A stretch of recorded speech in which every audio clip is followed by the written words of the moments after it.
welcome to the Mount Ice podcast. My name is Henry Cepeda, and the grade that I would want to teach in the future would be 5th or 6th grade, depending on the school site that I'll be working at. And the reason why I chose the topic is because my family were immigrants to this country, so that's why I felt the connection to this topic. And the podcast will be discussing master narrative themes pressed upon immigrant communities and the resilience and counter storytelling that we can unlock in the classrooms as future educators and educators.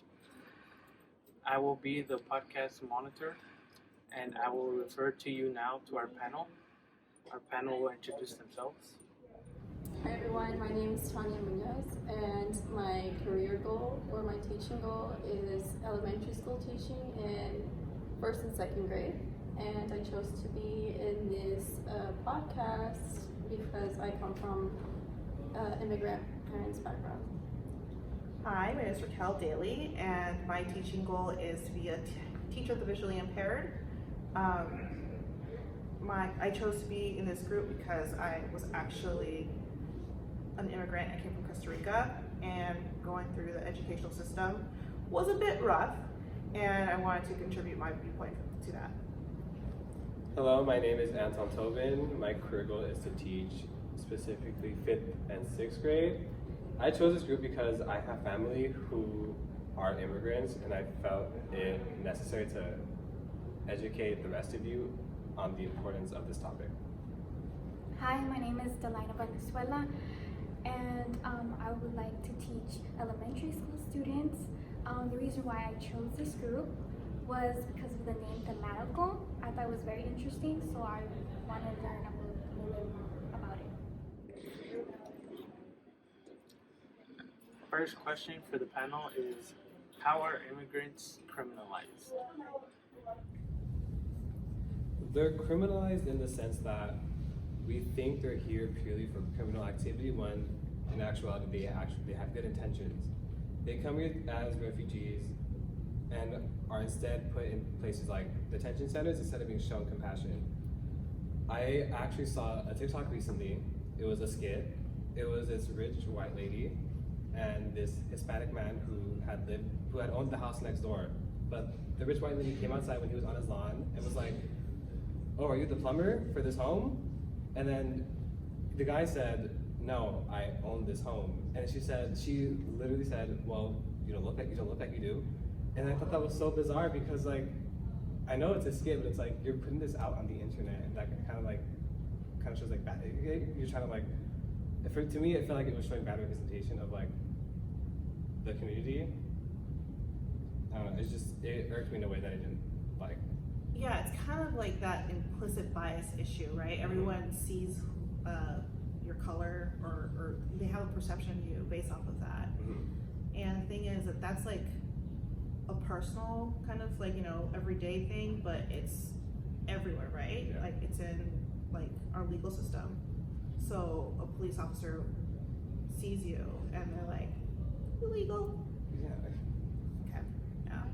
Yeah, it's just crazy how like it's just heavy stereotypes, especially like in services. How does the affect the community? Well, from personal experience, this causes human rights violations. A couple years ago, I had a family member, my grandma. She came here with all of her children, my mom and my 2 uncles. She lived here for about 4 years before, I don't exactly know what happened, but she was taken into the courtroom, and her lawyer had promised her that he was like, "Oh, I'm gonna keep you safe, I'm gonna keep you here." He ended up not doing that. He ended up lying. I don't know what about because I was never told, but he ended up lying, which caused her to get deported back to Mexico, leaving all of us behind. I remember that day because she had to move from her home and try to, I guess, hide in a sense in this apartment complex. But they found her. And I remember I was there watching her get taken away in this black car with these 2 men, and I wasn't told what happened until like a year later. In light of that, I would like to honor the others on this panel who had experience with situations like these. Raquel? Yeah, so it criminalizes people who shouldn't be criminalized. Like, I came here undocumented. I was growing up in elementary school, constantly afraid of making sure I don't speak English at school because I was afraid that they might think that I'm, not from here, that I could get deported. I lived with a lot of anxiety and a lot of trauma around authority figures and institutions, because these institutions are supposed to help people end up like that, trapping you by gaining your confidence and then using it against you to just throw you into the system. Do you have any experience? Okay. So back to what you were saying about what happened with your grandmother. I think this community really struggles with knowing who to trust and just looking behind their shoulders. And also with kids in school, they also have to learn who to trust with either their teachers, the school administration, and even little kids or their classmates. What is the community response? Well, the community response is fear. I mean, the truth is that the amount of immigrants who are actually incarcerated is a lot smaller than what the general population thinks. For context, there are 39 million people in California alone, of which 92,000 are in prison, and of that 92,000, only 13.5% are immigrants. So like, that's such a small number than what people talk about. People are out there like, oh my God, all these immigrants are like, out here doing criminal activity, they're all in prison. No. They're all rapists. They're all rapists. No, they're Someone not. famously said. No, that's a small number. Like, I think like less than 1% of the total. How can educators support students in these circumstances? Actually, in our class, we had this reading called "I Believe You," which you should read. It's really good.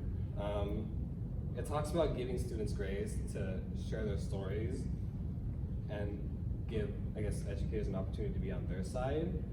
Without this, we need to support them in this way so they don't fall victim to that, I guess, school to prison pipeline.